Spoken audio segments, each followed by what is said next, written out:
Welcome to another edition of Mostly Metal. I'm your host Sean with a collection update. In the background, we've got Orville Peck with Pony. This is a 2019 release that came out on Sub Pop Records. A lot of folks are labeling this country music. There are tinges of country in this. I hesitate to just label something country for the sake of country because it has, some country elements to it. I'm afraid we do that a lot with pop music, and I'm not sure where I've landed on Orville Peck country wise. There's a lot of subgenres of country, just like there are metal, right? So you wouldn't call Metallica and Godsmack and Immortal and Emperor just metal. There's black metal, there's thrash metal. Country is the same way. There's the CD, there's outlaw country, there's the Bakersfield sound country, there's red dirt country, there's bro country, there's Americana. There's lots of genres, country swing. So I hate to just lump Orville Peck in with the country crowd. To me, this feels like one of those releases that a hipster might reference if asked, "Hey, do you like country music?" And they're gonna say, "Yeah, I like Johnny Cash and Waylon Jennings." But I'm like, "Oh, I got that Orville Peck album that is on a cool label, Sub Pop, so I like country music, right?" And that's how this feels to me. That being said, this is a great album, whatever you want to label it as. So the songs are catchy. Some of the subject matter might rub some folks the wrong way.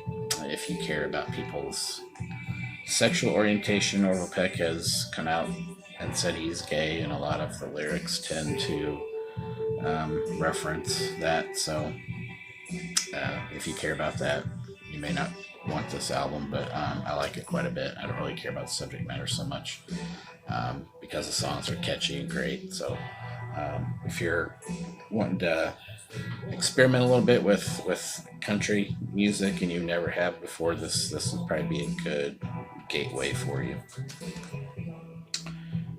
Next up, we have a split EP from two bands out of Chicago. There is no title for this, but this is a split between Cokegoat and Barren Air. The Cokegoat side is called Sunshine, and the Barren Air side is called Tracing Light. This is a clear version with some cool pink and yellow mixed in. Cokegoat reminds me of Mastodon mixed with Jesus Lizard. Might be a fair comparison. 4 songs on their side. Catchy, heavy, thumping. If Mastodon discovered noise rock, that's what Cokegoat sounds like. That's a good thing. Barren Air's side has 2 songs. They're more spacey, instrumental, mainly instrumental band. They're a 3-piece. I think Cokegoat's a 6-piece. But I came across Cokegoat a while back when they were looking for distribution for a couple of other releases, and I had a distribution hookup, so I've helped them out with their releases in the past. Cool artwork, good split, so I'll try to find some links below. This album actually wasn't, or split, whatever we want to call it, wasn't on Discogs yet, so I'll try to see what I can find and link below on that one. Next up is a 2016 release that I've had on my list for a while and just purchased it because they did a reissue of 100 copies. This is The Lion's Daughter with Existence is Horror on Seasons of Mist. There's the back. I'll show you the gatefold. That's kind of cool. Very cool artwork there. I'm not sure how to feel about this album yet.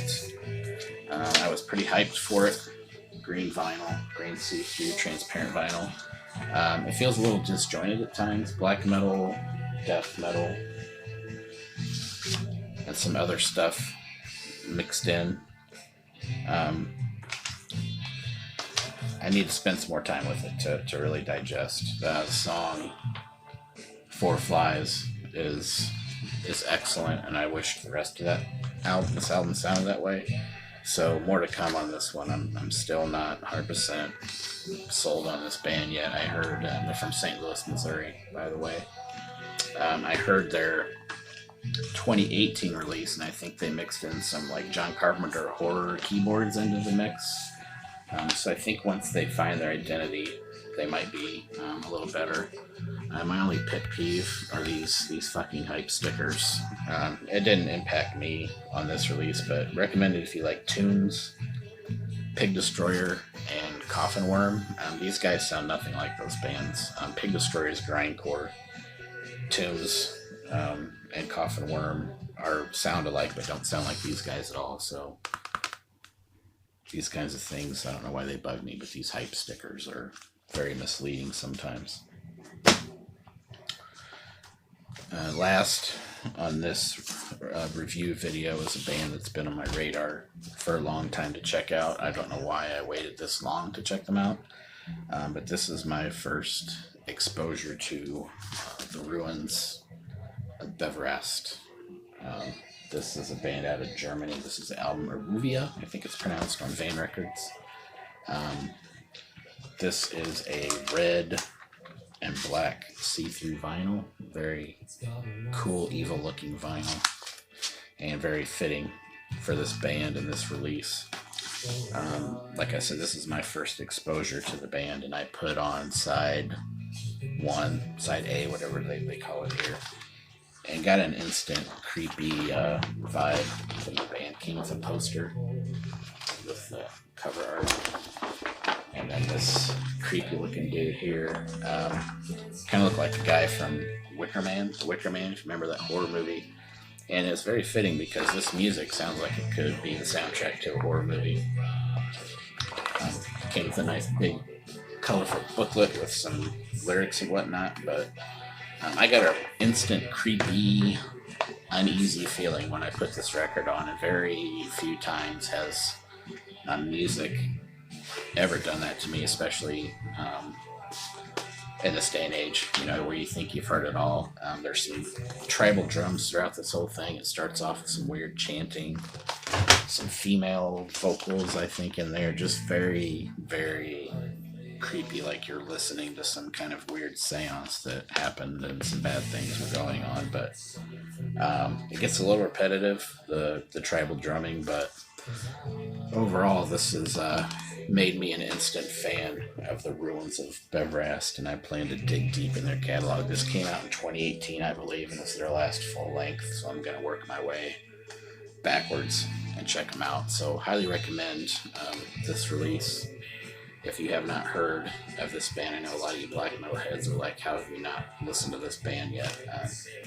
It's one of those bands that just been on my radar and never got around to them yet. I'm not a big fan of just going out and listening on YouTube before I'm getting the physical product. I know that probably sounds weird, but I try to avoid listening to a band until I can immerse myself in the full package. So that might be kind of weird to some, but another part I just noticed, this cover does look like something out of Wicker Man, but the snake and the smoke and the flame there is pretty cool.